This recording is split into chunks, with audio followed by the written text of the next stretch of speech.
No,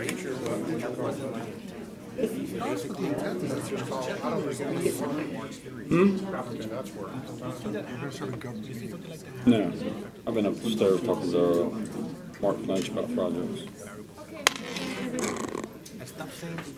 Leveraging that opportunity. He's ready, yes. Are we ready?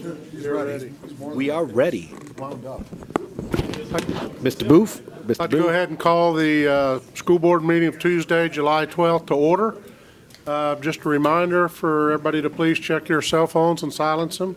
Appreciate that. We begin each meeting with an invocation, which will be led by school board member Tim Weishauer, followed by a pledge of allegiance led by Mark Lynch, followed by the mission statement, be read by Tammy Otterson, and our translation services by Dahlia. So if everybody will please stand for the invocation.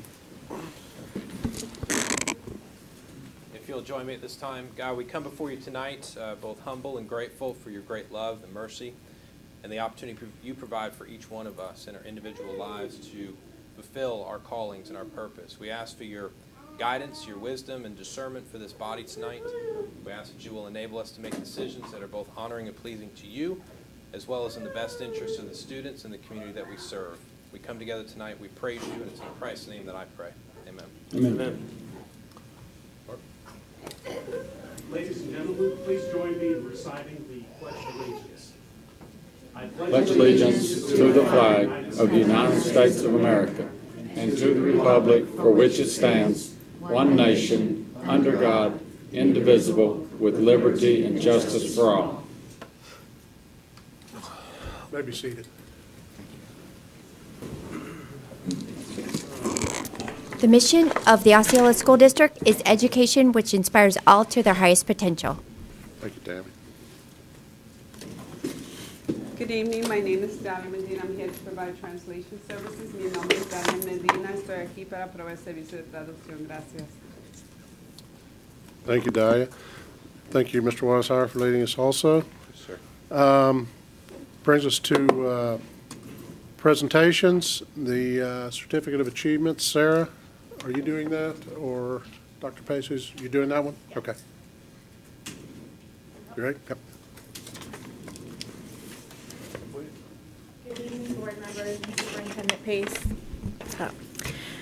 The Certificate of Achievement for Excellence in Financial Reporting was awarded to the School District of Osceola County by the Government Finance Officers Association for its comprehensive annual financial report, or CAFR, for the last fiscal year ending June 30th, 2015. The Certificate of Achievement is the highest form of recognition in the area of governmental accounting and financial reporting, and its attainment represents a significant accomplishment by a government and its management. An award of financial reporting achievement was awarded to the Business and Fiscal Services Division for being primarily responsible for preparing the award-winning CAFR. The CAFR was judged by an impartial panel to meet the high standards of the program, including demonstrating a constructive spirit of full disclosure to clearly communicate its financial story and motivate potential user groups to read the document. The district began participating in this award program in 2007 and has received the Certificate of Achievement for the past 9 consecutive years. Representing the Business and Fiscal Services Department, please join me in congratulating Migdalia Gonzalez, our Director of Finance.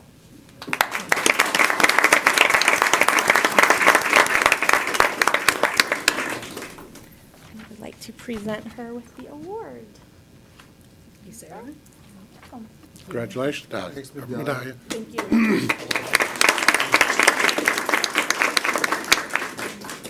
Dr. Pace, if you'd like to do the appointments and transfers, and then we'll recess for our rulemaking workshop. Very good. Thank you, Chair Thacker and members of the board. I am pleased tonight to be able to indicate that we, as of tonight, once we approve these recommendations, will have all of our school-based administrators hired and in place for the 2016-17 school year. So I'm really excited that we've been able to accomplish that. A couple of our individuals could not be with us tonight, so I'm going to start with our 2 representatives who are. It is my pleasure to recommend Mr. Peter Hodges as principal of Flora Ridge Elementary School. Throughout his career, Mr. Hodges has held the following positions: teacher at St. Cloud High School, teacher at Point Siena High, dean of students at St. Cloud High, assistant principal at St. Cloud High, assistant principal a long time ago with me at Harmony High, and then principal of Professional and Technical High School and principal of Poinciana High. He received his bachelor's degree in mathematics from the State University of New York at Cortland and his master's degree in educational leadership from Stetson University. And I'm excited that Mr. Hodges is willing to take on this new elementary challenge. So, you two want to come forward? Motion approved. Second. A motion by Yes. Mr. Wheeler with a motion by Mr. Wheeler with a second by Mr. Weishauer for approval. All those in favor signify by saying aye. Aye. Opposed, like sign. Motion carries 5-0. Congratulations, Mr. Thank you. Hodges. Thank you. Welcome back. Thank you for this opportunity to be You're back done with in Japan? Osceola County. From Japan. You're done with Japan? I'm done with, for now. Okay. For now.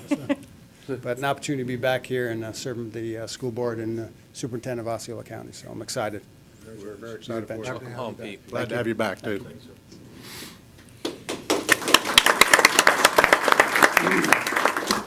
It's also my pleasure tonight to welcome and recommend Mr. Thomas Ott to serve as the principal of the Technical Education Center of Osceola, formerly known as TECO. Throughout his career, Thomas Ott has held the following positions with the Orange County Public School District: Administrative Dean at University High, Assistant Principal of Instruction at Glen Ridge Middle School, Assistant Principal at Jones High School, and Assistant Director of Instruction at Orange Technical College since 2014. He received his Orange County Public Schools Alternative Certification Program Professional Education Certification in June of 2008, his Master's Degree of Education and Educational Leadership from the University of North Florida. And we're excited to have Mr. Ott and some of his family members with us, as well as some other supporters. If you'd like to come to the podium. Motion to approve. Second. I have a motion by Mr. Booth with a second by Mr. Wheeler to approve Mr. Ott. All those in favor signify by saying aye. Aye. Opposed, like sign. Motion carries 5-0. Congratulations. Thank you very much. Appreciate it. Thank you. It's an honor for me to be joining Osceola County and School District. Dr. Pace, Dr. Fritz, Dr. Akes, Ms. Pinkston. I appreciate the opportunity to lead TECO and be here with you all. Of course, I have to thank my family and my two little ones who you've been hearing most of the meeting so far. Appreciate you, persevering through that. So thank you all for being here. Dr. Armbruster, Ms. Chaco, Kim, Shannon, appreciate you being here tonight. Thank you all. Thank you. Good luck to you.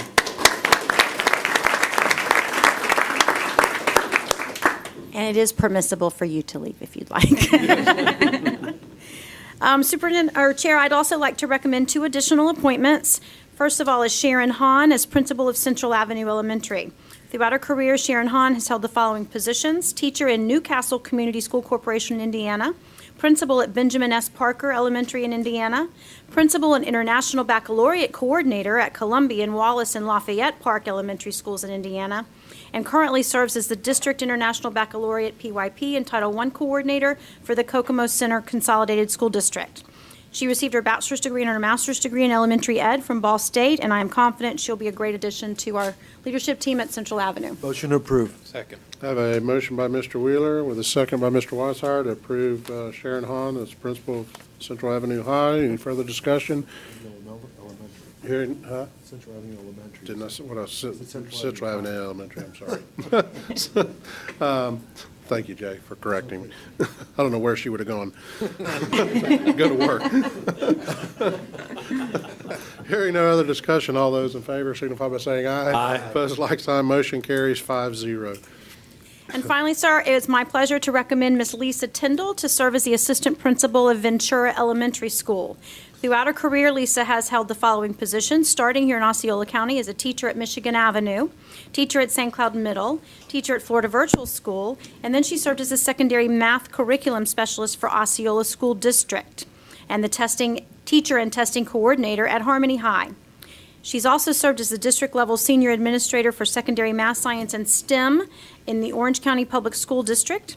She's received her bachelor's degree in elementary ed from the University of Central Florida and her master's degree in educational leadership from the American College of Education. And it would be great to welcome Mrs. Tyndall home to Osceola. Motion to approve. Second. I have a motion for approval by Mr. Booth with a second by Mr. Weishauer to approve Ms. Tyndall. Any further discussion, board? Hearing none, all those in favor signify by saying aye. Aye. Opposed, like sign. Motion carries 5-0. Thank you. That's your full staff? That's it. Good job. All right. Congratulations. Good job. That's great. At this point, we're going to recess the board meeting and adjourn the rulemaking workshop. Mr. Boyd. Good evening, school board members and Dr. Pace. At tonight's workshop, we're bringing several changes to you, but we are not asking or are requesting for action at this time. We have one proposed new school board rule, 4.65 virtual education, establishes the online learning graduation requirement, defines the options for virtual instruction available to students, and provides for annual parental notification of these options pursuant to state law. And this policy is required. The next series of changes are all those that are language changes, but they're existing rules, not new rules. 6.145, substitute teachers, replaces paragraph 4 with language to permit employees who retire within the Florida retirement system to return and serve as a substitute teacher per recent changes in state law. 6.17 is an appointment of employment or employment requirements, revises paragraph 4I to delete the requirement of a negative tuberculin skin test or a negative chest X-ray performed within the last 12 months and renumber subsequent paragraphs. This revision is recommended to facilitate hiring. 6.27, professional ethics, revises paragraph 1 to update the title of the state rule as principles of professional conduct for the education profession in Florida, and it deletes the references to the existing or the obsolete repealed state board rule. 7.65, anti-fraud, adds paragraphs 7 and 8 to establish related procedures. That revision is recommended. 8.30, purpose and functions of the transportation program, adds paragraph 3 regarding the Safe Driver Hotline and adds a citation related to it, 1012.45. The next two changes are just they're non-substantive citation changes for Rule 6.29, report of misconduct, and 6.30, violation of local, state, and/or federal laws. It's also an update related to the change I mentioned in regards to the principles of professional conduct. The next two things that are listed on your summary in regards to the Code of Student Conduct and the Student Progression Plan have been postponed until a future rulemaking cycle. So at the time of publication of this packet, those were part of what we were discussing but have been postponed. If you have any questions, I'll be happy to take them at this time. Board, any questions? Hearing none, we can adjourn the rulemaking workshop and reconvene our regular board meeting. Thank you, board members. Thank you, Dr. Pace. Thank you. Thank you, Mr. We will reconvene with our public comment portion, and currently I have one public comment. Ms. Jackson?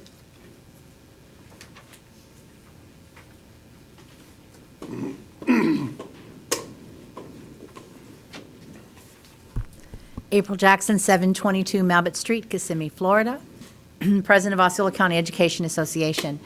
I was flying back from D.C. when the school grades were posted, and the first thing I did when I landed was look, and we have no schools in the bottom 300. We are the only county in Central Florida that doesn't have one of the lowest performing schools. That is a major accomplishment that our teachers and paraprofessionals and other staffs in the schools should be proud of. We're the only ones, again, year after year, Orange County, Seminole County, Lake County, they always have schools in the lowest 300, and we don't. And even though we would like our school grade to be higher, we have to look at the successes that we have, that we are being successful with the lowest performing children, and keeping them at a C grade or better for the schools is a phenomenal accomplishment that they've achieved. Thank you. Thank you, Ms. Jackson. That was the only public comment I have. I don't believe there's any others. Agenda modifications, board superintendent.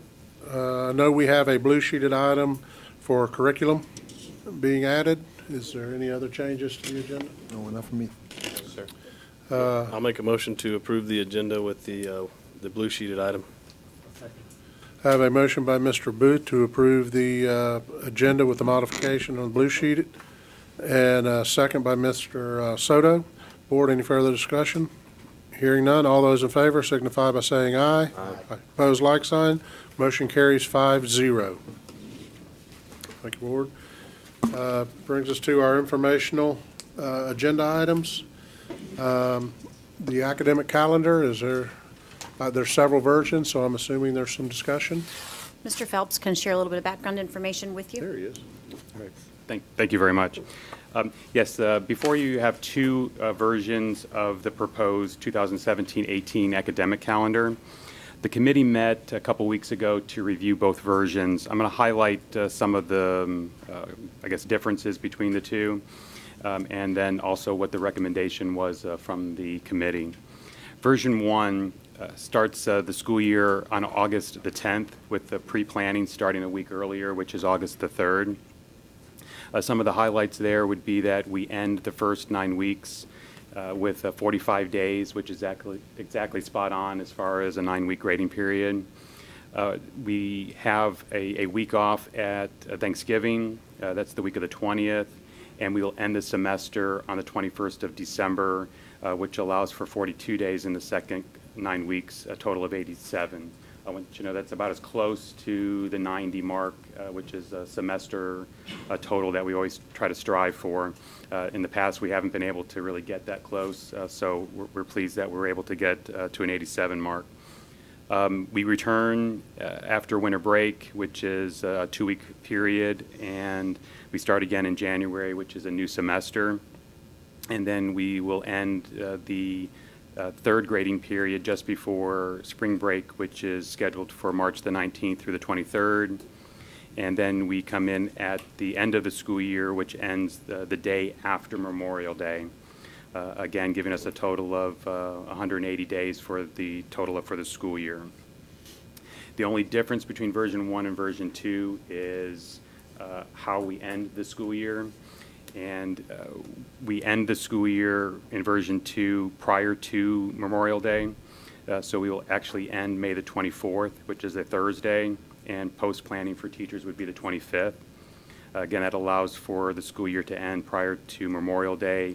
And in order to make that happen, we had to find 2 days, and the committee opted to take 2 days out of Thanksgiving week. So we would be in attendance on November the 20th and 21st, and Thanksgiving break would begin on that Wednesday. Looking at the total number of days, we have a pretty even breakdown for each 9 weeks, having 45 and 44 and then 47 days in the third 9 weeks and ending with 44 days in the fourth 9 weeks. Again, 180 days.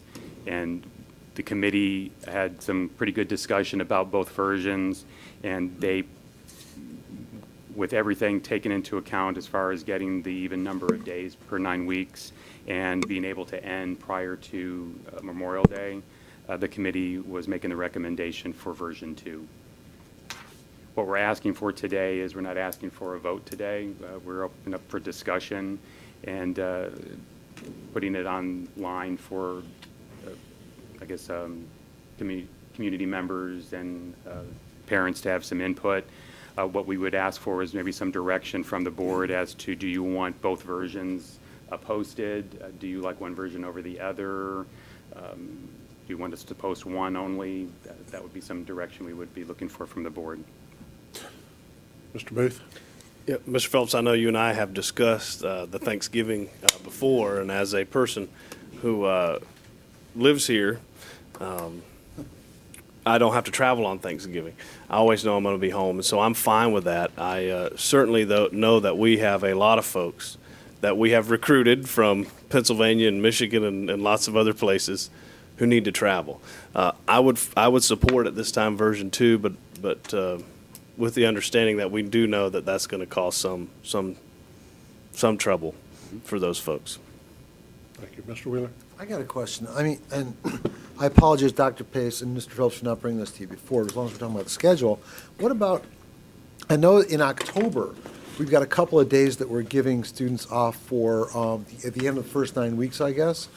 What if we took 1 day from that and 1 day from another 9-week cycle where we give kids, and to Mr. Booth's point, we give that Monday and Tuesday back as days off, and we can keep the schedule we have now, with the exception of just shift those around. We contractually, I believe, and I know customarily have always provided teachers with a full day in between the grading periods in order to accomplish their grades. That's what the one day in October represents. But there's a second day also. The second day is a professional development day that is typically a state day, so that there are organizations around the state, around the country, who provide professional development on that day, as well as the district. The problem comes with the first semester and second semester. The real goal of an early school start was to make sure that we have enough minutes in our first semester before the winter break to be able to end it there and not have to carry over. And the complication with version 1 is that there's really almost no way to get there, because we've looked at that. Could you do days elsewhere without bringing us back after Memorial Day? And we really felt like it would be a struggle to get teachers and kids back for one day of instruction, exams, whatever you want to call it, following Memorial Day. So that was the reason why we felt like, sacrificing those couple of days over November would allow us to do that. One of the things that, to Mr. Booth's point, is certainly by being able to get a calendar approved now, well in advance of the 2017-18 school year, it's something that we would broadly post and communicate and make sure that people were aware long before they started to make travel plans. Okay. All right, that's all I've got. Thanks. Mr. Booth? One other point I'd like to make, too, is that, and Mr. Phelps and I have had this conversation as well, and it is my birthday, so I'll put that on there, but November 11th, which is Veterans Day.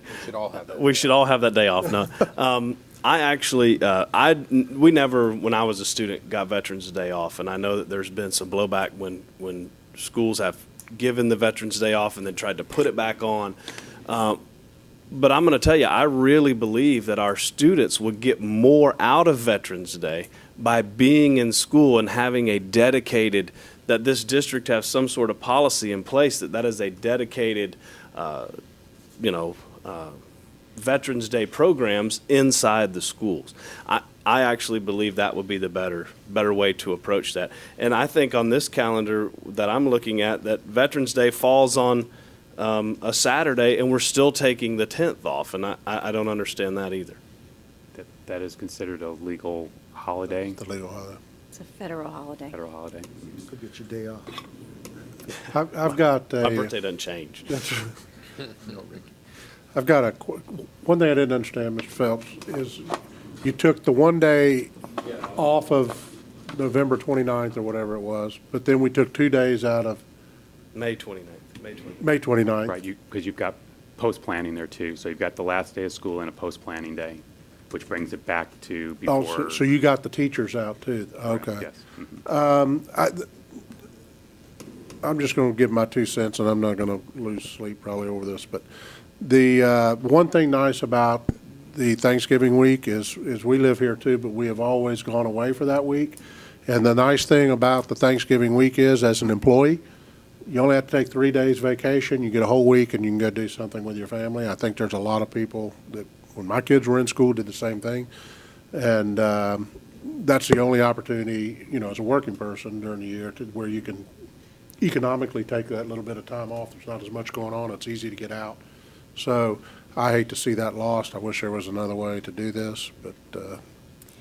Keep in mind that the front end is by statute. We cannot start school earlier than August the 10th, because typically we wouldn't want to necessarily start school on a Thursday, but that's the earliest we can start. No, I got it. So, all right, so, Mr. Booth? I just wanted to know, I know, Clarence and I appreciate your comments, and I respect them. I respectfully disagree, but when did it start? Because when I was in school, we always went to school during Thanksgiving, and not just that, we went Monday, Tuesday, and Wednesday. So when did that change? Do you remember, Dr. Pace? It was in the 40s. I'm not that old. I know my hair's getting gray, but I'm It wasn't in the 40s, but we could certainly go back and well, look. because Clarence is saying that his kids got it off, and I know I'm about 10 years older than his children, but I went to school in the late 90s. It was when I graduated, and we still went to school Monday, Tuesday, Wednesday of Thanksgiving week. Right. I never heard any bickering about it, but I think when it changed and you couldn't start early, people were looking for ways to make that later start calendar palatable. Okay. And if you were not going to finish before Christmas, before winter break, apologize, before winter break, then you, Christmas is fun. Christmas is then fine. you might as well go ahead and go a whole week or two in January to finish that semester, because you also didn't want kids coming back immediately from the winter break to take finals. So they kind of spread that calendar out in order to give folks a week of instruction review before finals and the end of first semester, mid-January, and then just know that you're stretching into June. That was kind of the mentality of the calendar committee back at that time. I think I was on the calendar committee then, but it's been a while. So basically, we're going to have teachers and students skipping a couple days in May or a couple days in November. That's basically what we're looking at here. I mean, I know you don't want to say that, but I mean, really, in all probability. We are hoping that students, teachers, and families would plan around the fact that the calendar's being posted this far in advance. They would, but yeah. I don't think this is going to stop anybody from taking a week-long vacation in November. I'll stop talking. That's all right. Mr. Soto? Well, no, I have a question. So I'm looking at this and thinking about a comment the superintendent made. So, one of the options requires the last day to be after a holiday week, correct? That would be version 1. All right, and so here's the issue. And then obviously the second to last day, which is before the holiday weekend. And we had a little discussion, and Jay Wheeler enlightened me to some propensity amongst people, to take an extra long weekend anyways, by calling in sick or something or the other. So here's my question. Exactly, I know. So here's where the question goes now. Mr. Soto, they're asking if you can speak into your microphone. I can't hear you. I thought we had an open mic somewhere around here. No, not this one. So here's my question. I mean, in terms of instruction time and focus, all of those things of a quality school day, it seems to me that, that it's better served by maybe having the 21st and the 22nd be school days, where you're still in a flow, you still got things going, than trying to put those 2 days in the end of a calendar where there's not going to be a lot of, in other words, from an education component, would that be a safe assumption to make? Yes, sir, that would be my educational recommendation. All right. As much as I know, families love to have that winter break, that week in November. Okay. All right. That was my question. Okay, now it'll come back for a vote. Yes. Okay. I know this one we've all been waiting on is the budget presentation. Do you want me to postpone? Sarah? Or just the one? I got it.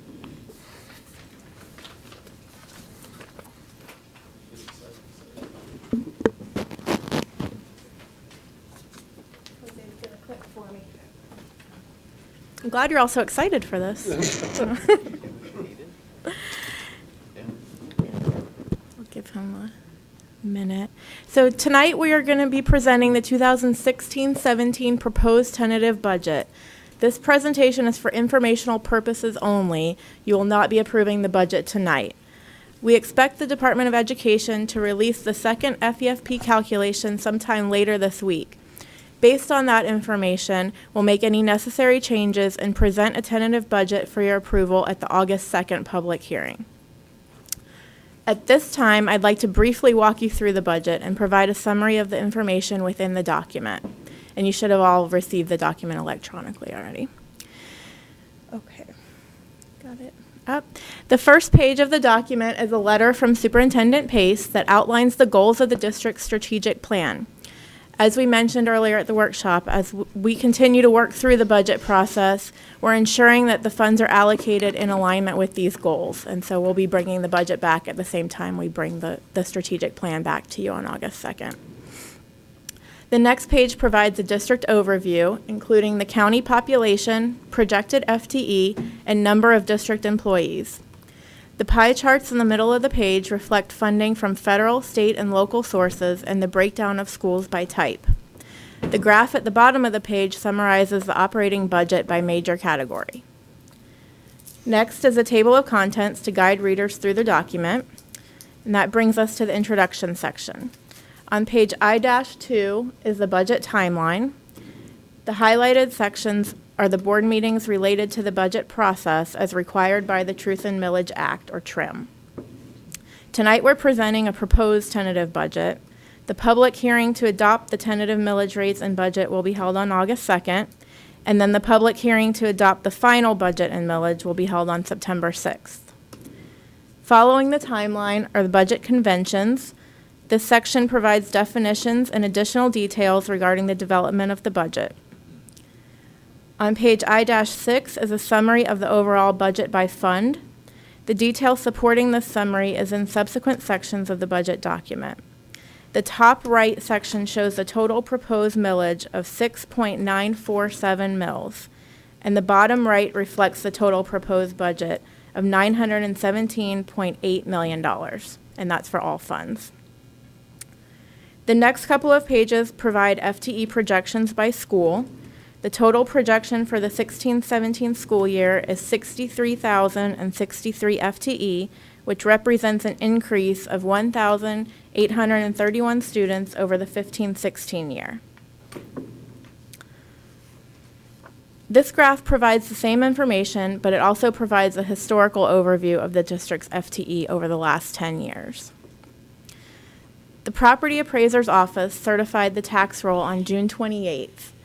Line 4 of the certification reflects the gross taxable value of $22.5 billion. The certified amount is $14.7 million more than DOE's initial estimate in the conference report. There is potential for change in the proposed millage rates when the certified tax rolls are incorporated into the second FEFP calculation, which we expect later this week. The graph on page I-12 provides historical data relative to the property tax millage rates and levies over the last 10 years. You can see how the total millage rate has decreased while assessed values have continued to increase over the last several years. This report compares the fourth FEFP calculation for 2016 to the 2017 conference report. You've seen this report before, so I just want to emphasize a few points. The base student funding of $4,100 is on line 22. This is an increase of $8 per student over the prior year. At the bottom of the page, on line 60, there's an increase in total funding of $15.5 million.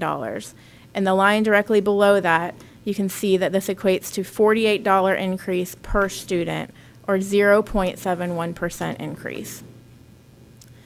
The next several pages define and describe the different components of the FEFP.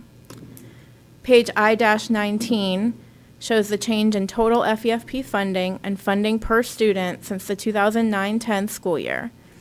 Although funding levels have increased over the last several years, funding per student has been much slower to rebound since the economic downturn several years ago. As part of statutory requirements, the board will also adopt a policy for the expenditure of lottery funds as part of its tentative budget.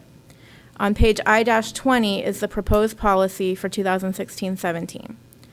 The current funding estimates are near the top of the page, including $219,255 in discretionary lottery funds and $1.48 million to fund school recognition awards. The next section of the budget document presents samples of the resolutions to adopt the tentative millage rates and the tentative budget. The amounts will be updated based on DOE's second FEFP calculation, and we will be seeking approval of these resolutions at the public hearing on August 2nd. TRIM requires the board to publish specific advertisements related to the budget. The next few pages are samples of the following ads. The first is a notice of budget hearing. And just to point out, we will not be publishing a notice of proposed tax increase since the proposed millage rates do not exceed the rollback rate. The next is the budget summary ad, which is similar to the budget summary we discussed earlier, except for the exclusion of the internal service fund, which is not included in the ad. And the final ad is the notice of tax for school capital outlay. The final versions of these ads will be published in the Osceola section of the Orlando Sentinel on Thursday, July 28th, as required by TRIM guidelines. The general fund budget is the operating budget for the district. It accounts for most of the district's salaries and benefits and other operating costs such as utilities, fuel, supplies, and equipment. Page 1-3 is a long-range forecast for the general fund.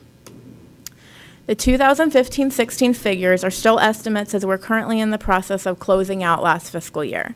However, we're confident that the district will end the year with a balanced budget as planned. For the 16-17 year, our current estimate is an operating surplus of $600,000. The projected expenditures in this plan include a tentative compensation increase for employees, which will be funded through additional cost savings measures.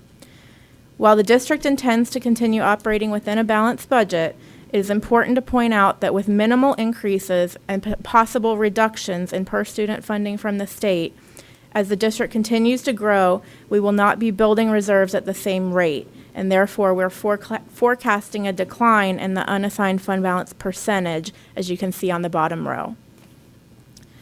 The general fund budget summary provides the same information with a bit more detail. On this schedule, estimated revenues are presented by funding source and appropriations are presented by major category.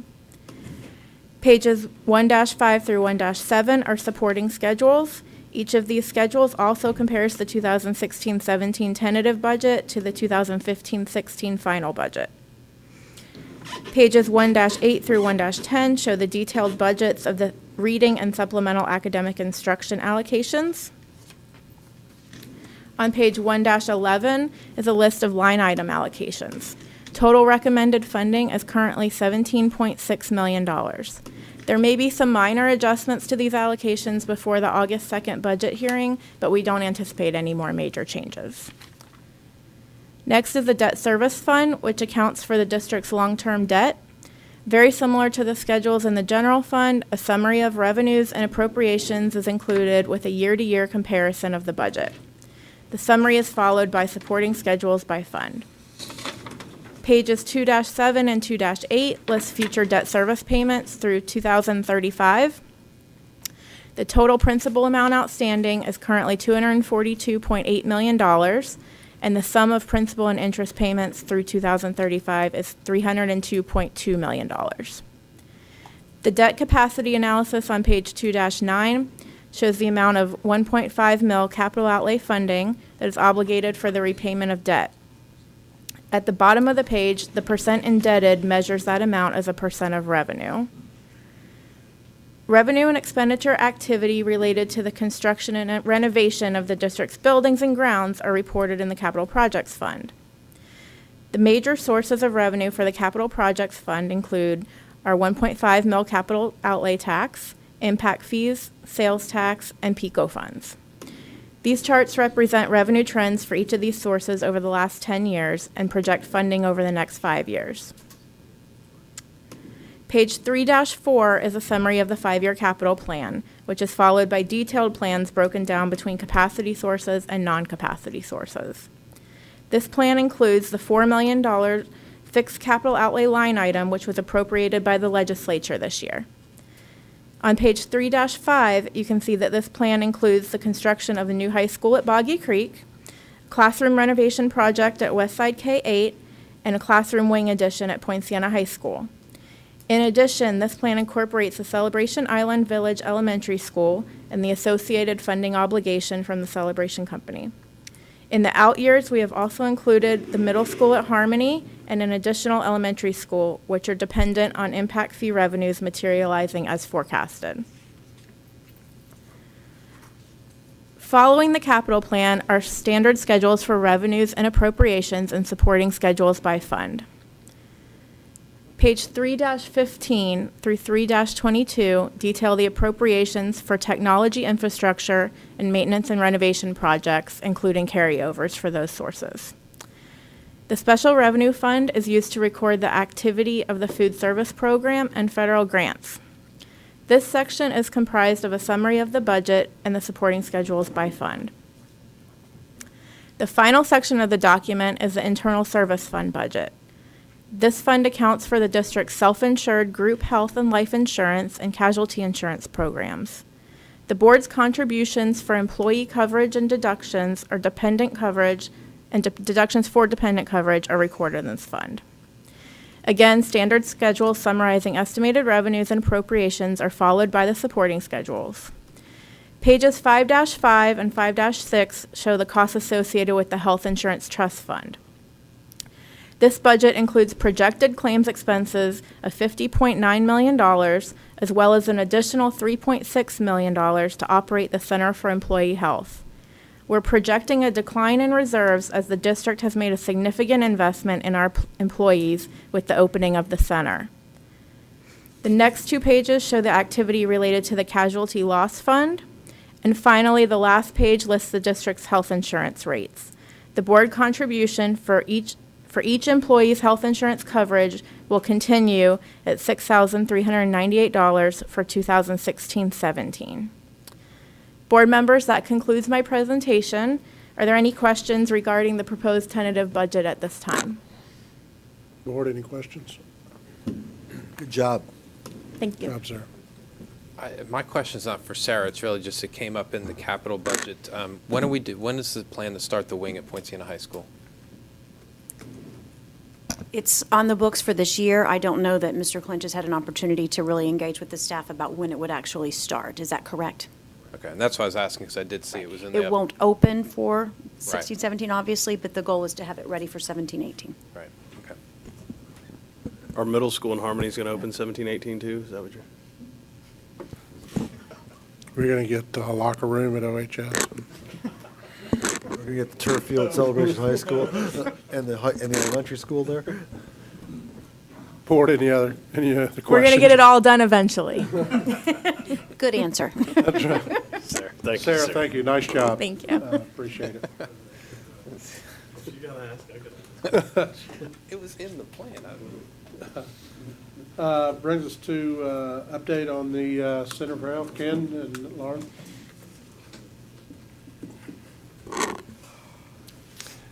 Good evening. Lauren's got some information that we'll share with you. She's passing out. Thank you.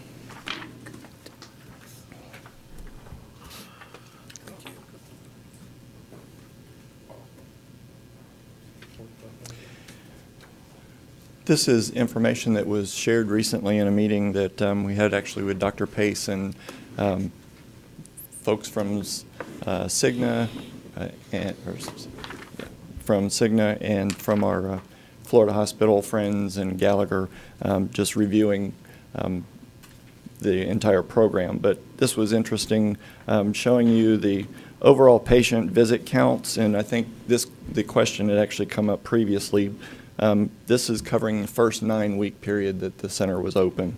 A total visits, they're kind of in the middle of the page of 2,537, and I think somebody had asked the question, were those unique visits, were they multiple visits? They've determined that 50% of those, or 1,269 of those, were actually unique visits. So right at half of the visits have been actually the first time people have come to the clinic, to the center.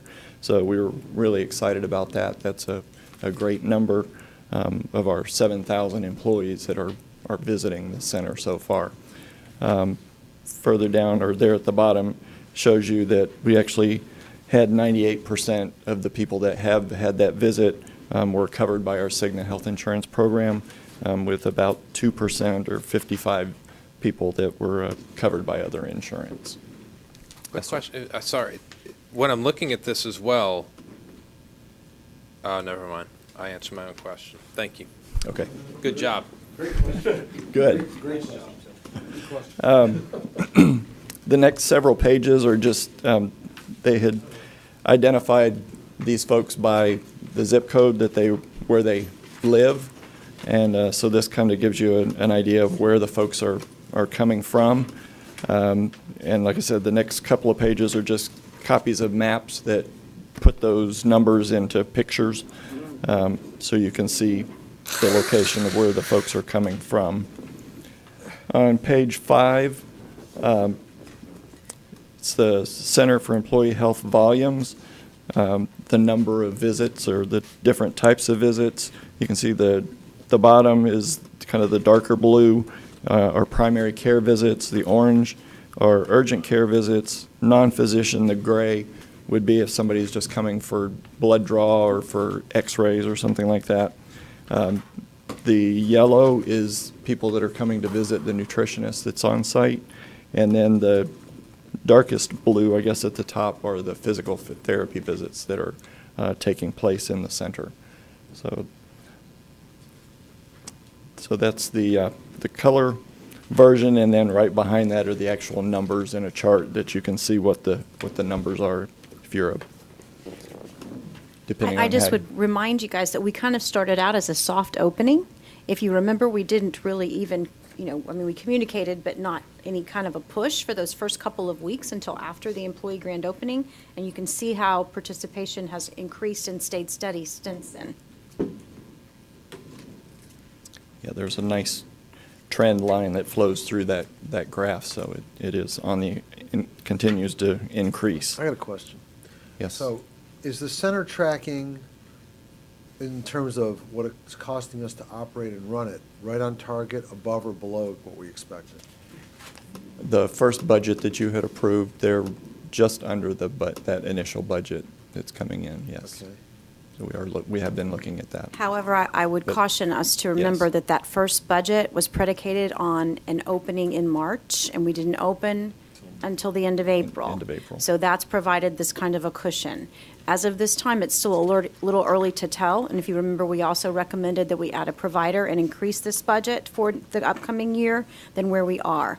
The good news is what's going to get us to a break-even point the fastest is a good utilization rate, and that's where we are. It's just a matter now of working with Gallagher, working with Florida Hospital to kind of find that sweet spot where customer satisfaction is high, wait times are reasonable, and cost and revenue are kind of staying the same thing. how So many- we're not there yet. How many total souls do we have that can use this? I mean, we've got an X number of insured, then how many on top? I mean, what's the total universe of people, employees, et cetera? It's it's between 9,000 and 10,000 that we have covered lives under the plan. Okay. So So it's around 9,000. About 25% of the souls have already gone there. Right. Yes. That's huge. It's very significant. 12 to 15%. Oh, you got total, unique visits. Because Oh, unique right, visits, unique right. visits. You're But you're still, right, that you're is a significant That's a big utilization number. rate That's for a our big- beginning. Yes. That's a big number. I wasn't trying to balloon, no. No, I was looking at the wrong number, Clarence. And he's got more good news to share. Yes. The next, Waiving the page fees? 7, Florida Hospital I think we waiving the mentioned, fees? or I mentioned the last time, that at the end of your visit, when you go into the center, before you walk out the door, they hand you an iPad with a survey, just about your experience there. Page 7 is just lets you see what the questions are that are asked on that survey. And then it shows you what the responses were. Their goal, then the next 2 pages, page 8 and 9, are graphically showing you what those responses were. Their goal for the top box, or number 5, having responses of 5, is 90%. And if you look all the way over to the right, the June 20th through 26th week, we're hitting those goals, except for that one area, the wait times, still fluctuating a little bit.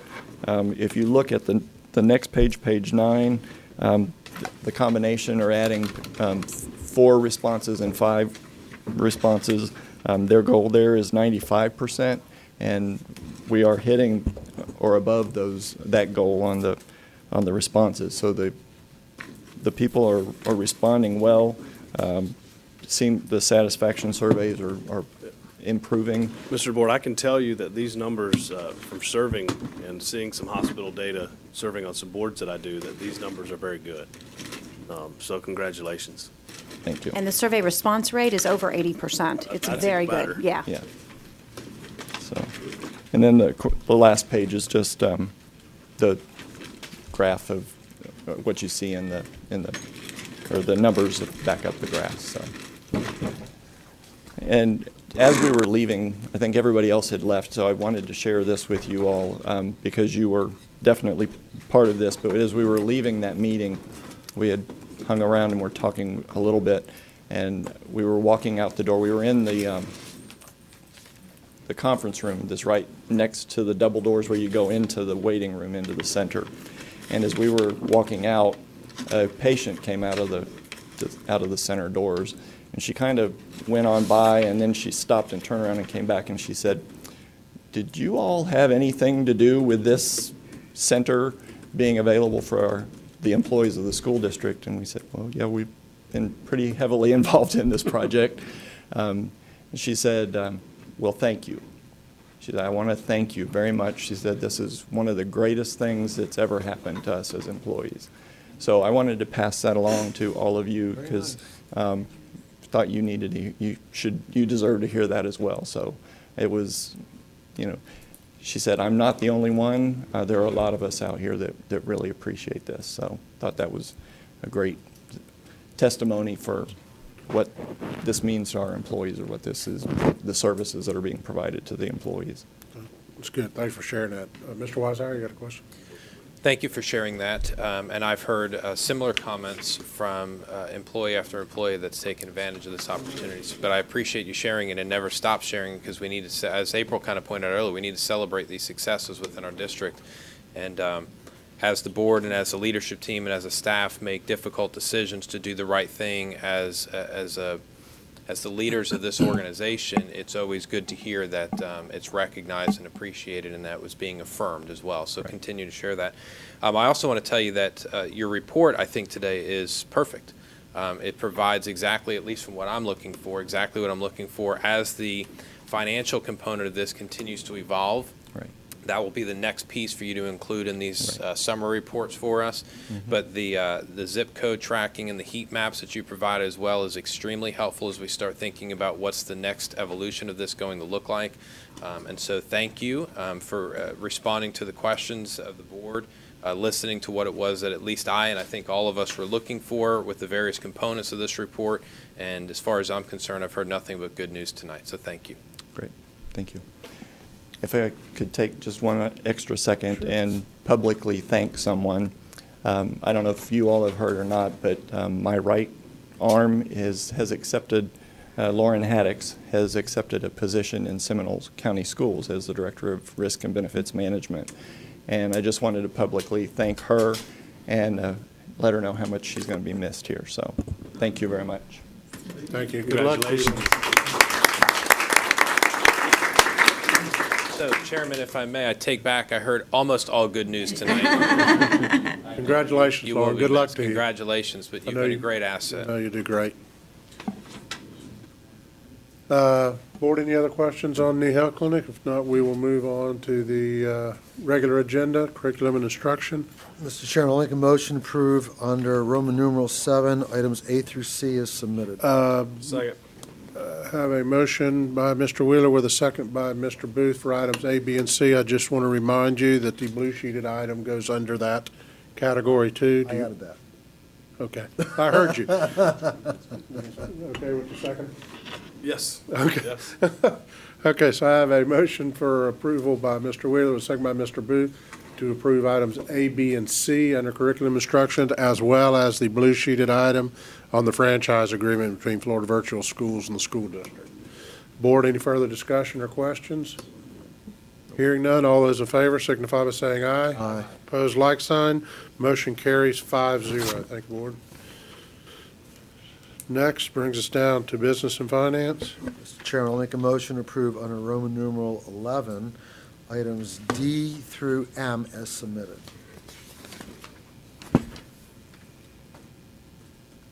Second. I have a motion by Mr. Wheeler with a second by Mr. Weishauer to approve items D through M Right. under business and finance. Board, any further discussion? Hearing none, all those in favor signify by saying aye. Aye. Opposed, like sign. Motion carries 5-0. Mr. Chairman, I'll make a motion under Information and Technology Services to approve item N. Second. I have a motion by Mr. Booth with a second by Mr. Wheeler to approve item N under Information Technology Services. Board, any further discussion? Hearing none, all those in favor signify by saying aye. Aye. Opposed, like sign. Motion carries 5-0. Facilities. Mr. Chairman, I'll make a motion under Roman numeral 13 to approve item O as submitted. Second. I have a motion by Mr. Wheeler with a second by Mr. Weishauer to approve item O. Board, any further discussion? Hearing none, all those in favor signify by saying aye. Aye. Opposed, like sign, motion carries 5-0.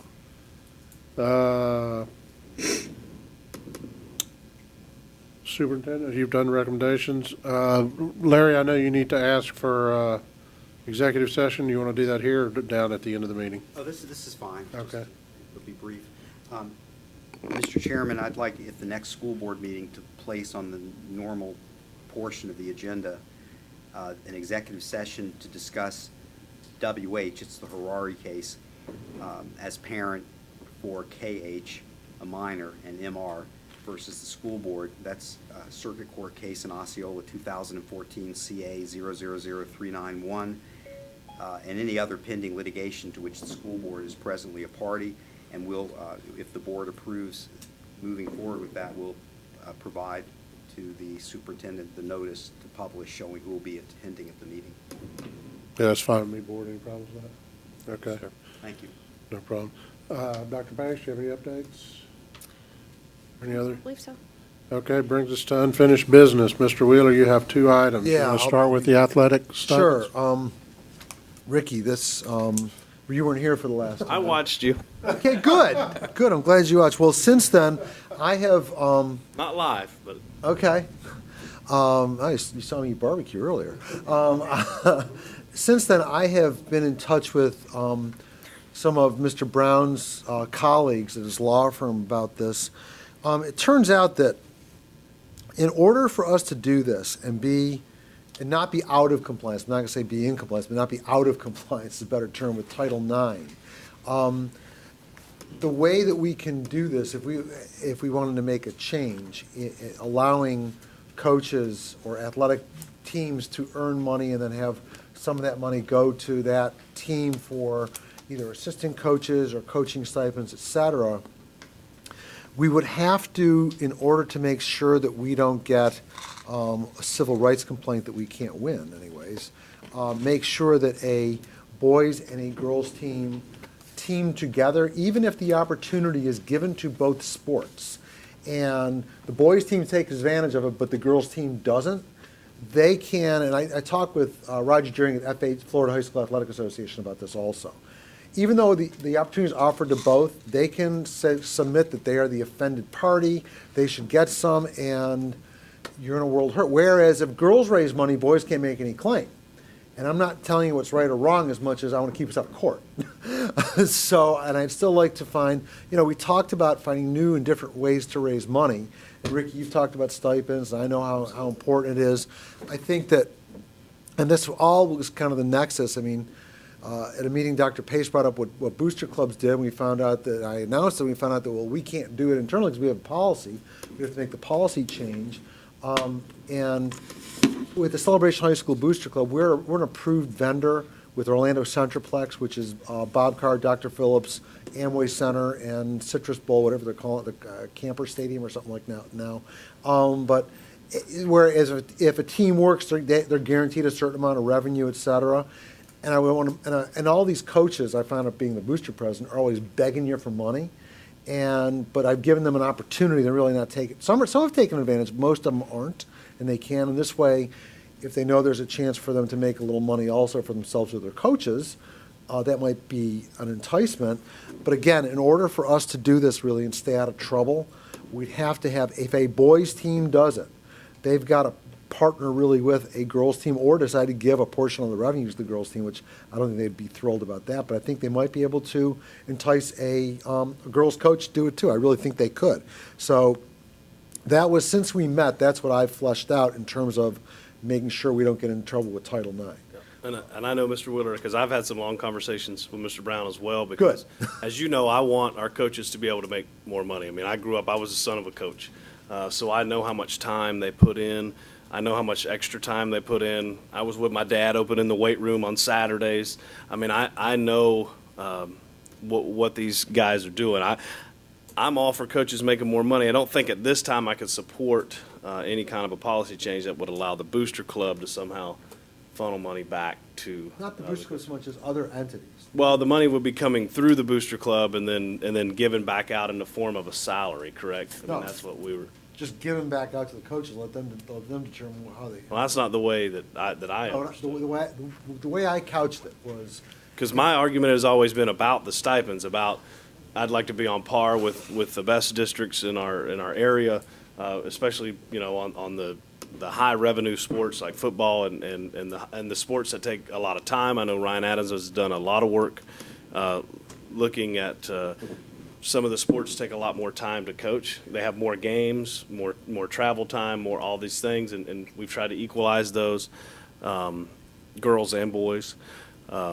So I'm definitely in support of that. I don't know if I could support funneling money through booster clubs. not a booster. At this point. Through some entity. I'm not suggesting it should be booster clubs. I'm just, you know, if there's another, and maybe another school's got another mechanism. I don't know what that mechanism is, and my goal wasn't to do it so it was booster clubs that could do it as much as maybe in another school. Again, there's a foundation for St. Cloud High School or something like that. I don't know. I'm just throwing that out there where, you know, allow them an opportunity based on the opportunities that are available.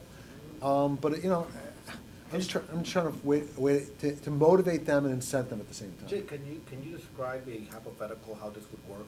Maybe I can only describe Larry it within the context of Celebration High School, because that's what I know. How would it work? In Celebration High School, the way it would work, I'll give you a hypothetical. Let's say you get the boys and the girls basketball coaches, the boys and girls volleyball coaches, and they decide that they're going to get an X number of volunteers to go work at an Orlando City soccer game.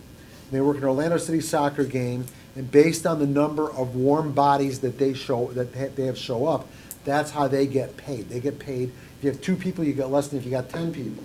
So then, and you've got to be I'll use that organization because I know it, within Orlando Centroplex, you've got to be a pre-approved 501c3. To be a pre-approved 501c3, I know we as a booster club, we had to buy an $800 insurance policy with all kinds to meet their insurance requirements, which we did, you know, and but they'd give us money. We would say, okay, this 50% goes to boys lacrosse, this 50% goes to girls lacrosse. Because you met a threshold of X number of dollars, you know, you're entitled to, we would like you to take this much and put it towards the program and this much towards coaches if you want, and that's the way we would do it. We wouldn't really micromanage it beyond that. We're really the pass-through agency, but we want to incent and we want to motivate these people to get out there and take advantage of the opportunities to raise money for their program. But the only question that we have now, we can do this the way it stands right now, except for taking the money to pay the coaches, right? Explain that part. Yeah, that's the part that I'm missing. There's a policy, I don't know the policy line by line, but there's a policy that precludes outside groups from paying compensation to district employees. Can I interject very briefly Sure. on that point? That's probably in part motivated, that policy language, by virtue of your collective bargaining agreement, which pursuant to public employee relations law gives the union, the teachers union, the exclusive right to bargain on behalf of all benefits and compensation that go to their bargaining members, their unit members. So that's probably the intent. I'd find it very difficult to believe that any group would want to see an opportunity for their brethren to make more money squashed. Well, actually, that occurred when Bill Vogel was the assistant superintendent for HR. Back in that era, I recall that he and others came up with a plan to give teachers extra compensation, and they did it, and the union was very upset and grieved the board because they want to be the exclusive bargaining agent, which is their right under the law to bargain every benefit for their employees. So it can occur. But this could be done, but I think, and I'd have to study that Brevard County Daniels case more, that we have a middle district federal case in the Brevard County School Board where the baseball team for the boys, their facilities were found to be superior to the softball facilities for the girls. And because they raised their own money. They raised their own money through their booster club, and that was their defense. They said, look, our booster clubs are independent, and the federal court said that's irrelevant. It's your school district responsibility to make sure that the girls' sports and the boys' sports are equivalently funded, right? And the facilities are equivalent. And so you can't just sit back and rely on, it's an outside organization, Boosters Club, that, but I believe it would be quite easy to bargain with the union and get some plan proposed. As two pointed out to Jay, Ms. Pham, the easiest solution would be school by school, let the Boosters Club, however they want to raise money, but then they put it into a pot and then it's distributed equally, to the girls' sports and the boys' sports. That's what we do already, right? But you're actually talking about using some of it for salary. Yeah, for I'm supplements. talking supplements, about yes. money they go and raise Yes. on their own. We're not selling banners for that. We're not selling ads in our program. This is something those coaches have taken it upon themselves to go to Amway and work a Magic game, work March Madness. I don't know, Jay. Um, I know. I mean, I'm with you. I don't think that we have a union that would ever reject a bargaining group where we say, hey, we want to pay somebody more money. I don't think we have a union that would ever, officials that will reject that sentiment. Hey, we want to give the football coach more and the basketball coach more and the girls' soccer. We want to give these coaches more money. I don't. But I think that we just can't act without But- regard to them. But I still am struggling with, and I know you guys had this conversation, and I'm going to say this and I'll be quiet, but I'm still struggling with the mechanism of running it through booster clubs and incentivizing working for your own salary kind of through a booster club. Well, it's where you're raised. I understand. But to your point, Ricky, to that point, I'd have no problem if Ryan Adams did at a district level, got the district, Osceola County School District athletics approved through some fundraising, and it was going. I'm not married to doing it through a booster club. I'm just trying to find a way to incent these coaches to make some more money. And if there's a better mechanism than booster clubs, I'm fine with that. I'm not married to it being through a booster club. The opportunity exists within our area. We're lucky the opportunity exists. So now that the opportunity exists, how we get that money and where it gets channeled through, I don't care. But for all the legal wrangling that it would take to pay a coach or an assistant coach an extra $1,000 or $2,000, I think it'd be better just to let it remain as is, where if you're raising money for the booster club. It's going to be distributed and used for all the athletic programs at that certain school. Right, but there's no incentive really for those teams to raise money for themselves. That's my point. Well, I disagree. I think there's some coaches out there raise a lot of money for Yes, their they are. team. So, I hope that we're in a position soon to raise the stipends. Sorry. That's okay. No, I said this at the last meeting. There's something just doesn't feel right to me about coaches raising money where they get to keep a portion of it. Well, it's like anything. Your race becomes effective when you do. I mean, I've got, maybe it'll motivate them a little bit.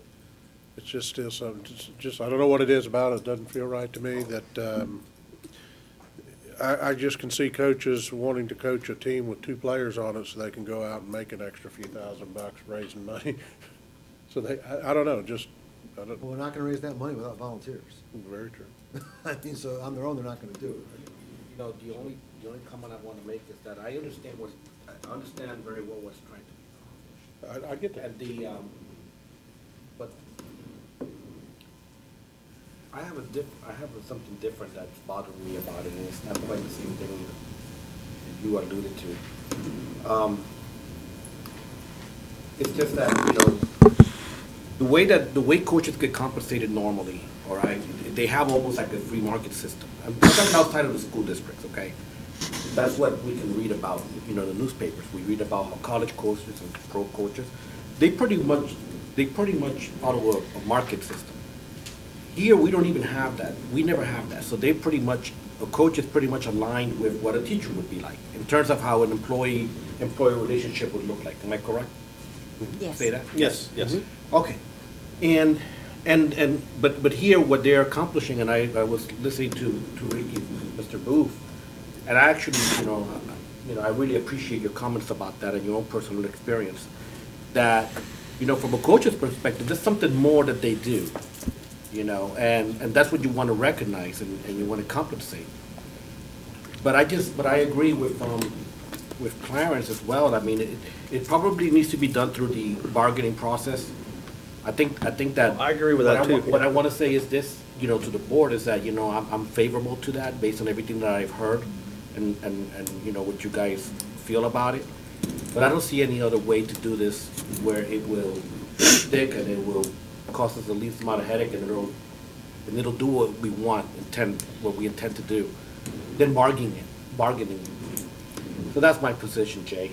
I mean, I like your thinking, I like your creativity, but some things, there's structures placed on things because for a long time, this has probably been tried, it's been experimented on, and really the NRRB process and our partners with the union are the way to go about doing this. Since I was on the board, I haven't seen this tried at all.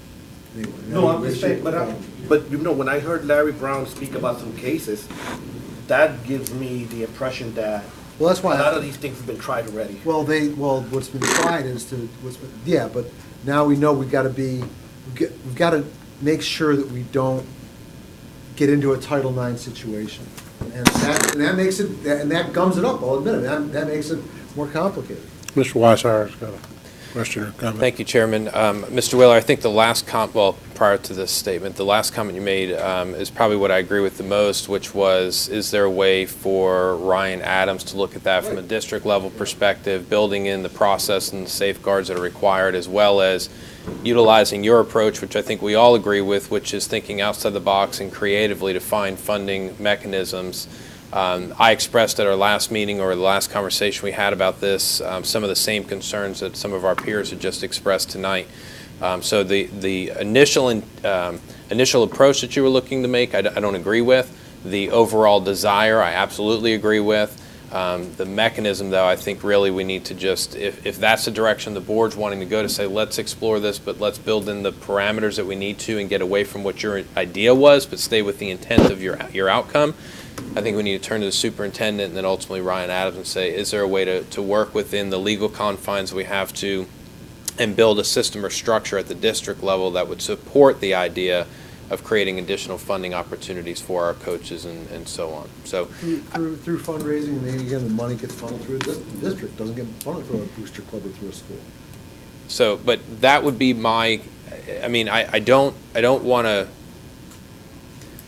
I don't want to go down a road. I'm not trying to open the door to go down a road that I don't want to. And I think I was very clear at the last meeting of where I stand. But we are all talking about how do we find additional ways to raise dollars from a limited pool of resources we have access to, and make sure that we're leveraging those dollars to get the most amount of outcome in the classroom, and then ultimately for our human capital, our personnel, our valued staff. And so if we can find a way to do that in this arena, I would task the superintendent to work with staff and figure that out. If not, then I don't know how else to do it, to be honest with you. And I don't want to put a lot of payroll in this, I'll be honest with you. Right. I mean, had it not come up at a workshop, the Booster Club's plan compensation for coaches, I never would have thought of it. And so that was really the nexus. I'm just looking for a way to motivate these people to go and take advantage of the opportunities out there in Clarence. To your point, some do it. Some do a really good job of it. Some, all they're going to do is beg and beg and beg, and they're never going to make the effort. I mean, it doesn't make them bad coaches. It makes them, they're not fundraisers. Right. They're two different things. I mean, some can do both and some can't. So, yeah, I'm just trying to find a way to take advantage of what's out there. Mr. Booth, then I think we'll. Yeah, maybe I just wanted to say, I mean, to Mr. Brown's point, though, I know there are legal ways to pay coaches more. I mean, I've seen reports of coaches in Georgia making 120, 130. So there's legal way. We have state employees. I think the highest paid state employee in the state of Florida is Jim McElway. So there are ways. It could be Jimbo Fisher. It may be Jimbo. Whatever. Either way. So there are ways to pay these folks more. I don't know. I'm kind of with Tim. I think he articulated it best. I mean, I don't think this is the approach right now that I'm ready to go. I'm not married to it. I'm just looking for, I'm not saying. The intent is great. Right. I'm not looking this. I know this. I mean, I don't know this business inside and out, clearly. Okay. Okay, let's move on to, Mr. Whitney, your second item. The holiday calendars, I'll be brief with that. We talked about it last time, and I'm just suggesting we've got our academic calendar, just have another tab that lists, just all the holidays throughout the year, so that way people feel like they're inclusive, and we look like, and which is not to say that we are not inclusive as a district. We are. However, I do think that it will increased sensitivity where there isn't some now. And I know there's a principal's handbook that identifies a lot of this. But I think if you have it online, everybody can see it, everybody knows that it's important, and that way nobody can say, oh, we didn't know. And just refresh my memory, right now, we put no holiday. We don't reference other than school holiday. Correct. We have the academic calendar. Okay. That This there is a one's to state you, law Booth. That you're entitled to make up your 2-2 work, and last you can't time. be penalized for taking time off. for- Got that? No, no, No. we're not questioning that. We're questioning having it on our website. A link, just you click on it. I guess- I saw that. Yeah, I've still, I think we end up. Gosh, like- does everything have to be, I leave and everything's 2-2 up here? That's right. What's going on? You are the most important player of this entire equation. I guess my feeling is they can go on Google and. Yeah, but I don't know Yeah. that our staff is Well, necessarily look, doing it. here's my fear. My fear would be that we put Judeo-Christian holidays on there, Christian holidays, Jewish holidays. We put Muslim holidays or whatever. Then all of a sudden we got the Wiccans in front of us, and we got the pagans, and we got the Hare Krishnas, I got and no problem, but just, it's not our calendar, it's just a calendar of dog dates. worshippers. I don't know. Yeah, Whatever. we're not endorsing, we're not condoning or condemning, we're just informing. Yeah. I want to make sure that we're a district that respects each and every legitimate religion, and I think we do that. A higher degree of sensitivity, I'm not suggesting we don't. I understand that. But again, I mean, the minute we start putting holidays on there, there's going to be somebody standing at that podium asking why their holiday to worship Satan is not included on our school calendar. That's what's going to happen. And I think each district, that's what they do. So I'm going to side with these guys on this one. Well, everybody's laughing at me right now. So. Yeah. But that's the truth. I think was it Seminole County or Orange County went. Yes, it went through they had a group handing out Bibles, and they were allowing it. And another group came in and said, well, you have to allow us to hand out our satanic cartoon, and so then they had to ban everything. I think that's what we're down to. I'd rather. It's sad, but that's what we're down to. Mr. Weiser? I just want to applaud you, Mr. Booth. I think anytime you agree with me, you've made a very good decision. So I hear the same thing from Jay I all the time. I just want to say I really like Jay, and I think Ricky might be lightheaded today. I heard him coming. I had plenty to eat before. Tired, We're baby. talking about food drinking. I agreed to this, but I thought we were going to invent holidays. Remember that? Okay? Yeah. That's all I've got, Mr. Chairman. When is Kelvin Soto Day? I agree with Jay when I thought we were going to invent our own holidays. I had a whole list of them. I think Mr. Weishire's got one more comment, and then we're going to wrap this thing up. this isn't my comment, but I think Okay. Ricky just tried to invent holidays with dog worshiping and all that stuff. Yeah, but you don't know what would come up there. I have no clue, and I couldn't imagine. My serious comment, Chairman and Superintendent, is as we were going through the budget process this evening, and Sarah mentioned the date, it came to my attention, I am out of the country for our vote on September 6th for the final budget. So I just want to make sure that the board was aware of that, and the superintendent. I don't think it'll have any direct impact, but I want to make sure that it came to my attention as we were sitting here tonight that I made you aware of that. Make sure, if you got questions, staff knows for you. Yeah, Yeah. anytime. We'll just make sure that we get information to you early, and if you have any questions, you'll let us know. Anytime that somebody's gone now, I want to make sure we have lots of 2-2 votes. We have to wait on that person to get back. Well, Ricky, I may not be here the first board meeting in October, so. Let's load that agenda up. Board, any other comments or any other business for the school board tonight? Hearing none. Superintendent, any questions? No, sir. Hearing none, we will stand adjourned. Thank you all very much. Have a good evening.